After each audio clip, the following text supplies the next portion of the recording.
when two high-profile teams, two of the most followed teams in international cricket, India and Australia, play head-to-head 5 T20 games against each other, what, a mere 3 months short of a World Cup? You'd imagine everything would stop and people would be glued and say, right, what's happening next? And yet, if you look back at this series, in all fairness, in all honesty, just a little bit of a damn squib. And you can understand why if you see the context around which this was played. You're playing in Australia, there's an Ashes series, they love test match cricket there. It's a tradition that goes back over 100 years. Everyone's waiting for that. They pull out their best players for that. I can understand that enormously. I won't even be surprised if India had one eye on the South Africa test matches as well. So that was one reason. The other, and that's not something I think people would have factored in, was that extraordinary Women's World Cup. The kind of viewership it drew, the kind of conversations it generated. I mean, everywhere I go, I've got people who don't normally watch cricket. A lot of women coming up to me and saying, you know what, we just loved how our girls played, how our women played. And as a result, that women's final just took center stage when once India won and the celebrations that followed. And so I didn't think I'd be saying this, but 5 T20 internationals just sort of like a ship in the middle of the night, just tended to go away.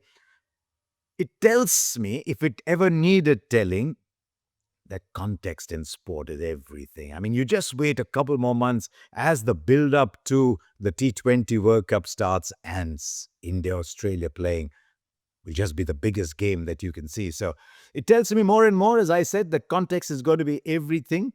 But was there anything that India learned? Remember, there's only 10 games to go. Australia don't have any more games before the T20 World Cup. So what did India learn from this one? I think they're pretty happy with what they saw. I think the core of the team, dare I say, almost the entire team has already picked itself. There might be the odd position here and there, especially if there's only 15 to be picked. I thought Akshar Patel and Varun Chakravarti just went up a little bit more. I love Akshar Patel. I've said that so many times. 3 quick wickets go down, Akshar Patel. You want someone to come and keep things quiet in the power play, Akshar Patel. The ball's turning a little bit, Akshar Patel. You want someone to take catches in the deep, Akshar Patel. And I think as this series went along, and to be honest, I know Abhishek Sharma got player of the series, but I think both Akshar and Varun were very close bets to be player of the series as well. I thought as it went along, Akshar told us that we didn't really miss Ravindra Jadeja. That was a role that he normally plays. We didn't really miss Jadeja.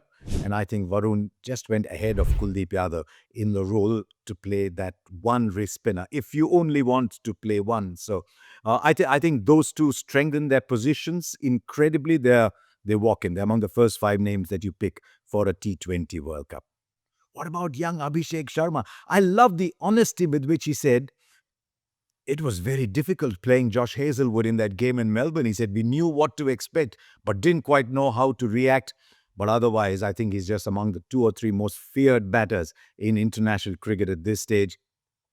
Gives you, puts down the odd catch sometimes, but is a very good fielder in the deep. If I was Abhishek Sharma and if I was the Indian team captain, I'd be saying, come on, Abhishek, every possible opportunity bowl. Let's get a little bit more out of you, especially if you get a really sticky wicket at the T20 World Cup in India. So 3 big pluses for India. I think as we went along, I think it started to become clearer that you can only play one of Arshdeep or Kuldeep. That's one of the things you've been saying for a long time. But you know what? When Bumrah and Arshdeep bowled together, it was just so delicious to see. I know that was probably because there was no Hardik Pandya. Hardik Pandya comes back in India, the conditions would be very different. But I'd love India to find a way to play both those.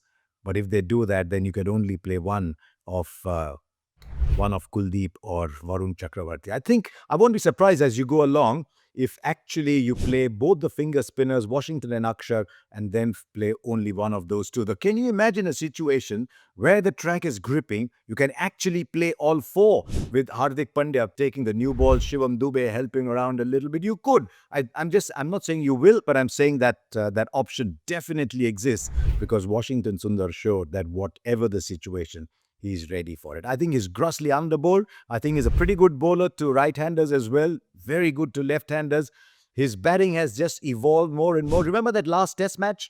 in England, where he went into T20 mode. He got a 49 of 23 balls here. So he's telling Suryakumar Yadav and Gautam Gambhir, whenever you want me, I am here. So I think India made it pretty clear they're going to be spin-centric as they go into the tournament, but they also showed that even in Australian conditions, you need to have three spin bowlers. More and more, the world is heading that way. So that was fantastic to see as well. I think the one concern is who accompanies Abhishek Sharma at the top of the order. I thought Shubman Gill showed glimpses of why he needs to be that player, but I don't think he's locked it in. But the moment you picked Shubman Gill, you were putting Sanju Samson on notice. And I think India have said goodbye to Sanju Samson too quickly, because it's pretty clear that if you want that player to play in the middle order, the wicket keeper that is, then Jitesh Sharma is giving you a little bit more. But I thought at the Asia Cup, India told Sanju Samson, we want to give you this opportunity to establish yourself in the middle order. But I think India went away from that very quickly.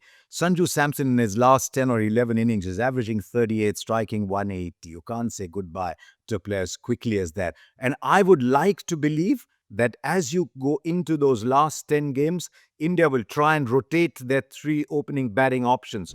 Sanju Samson, Shubman Gill and Abhishek Sharma.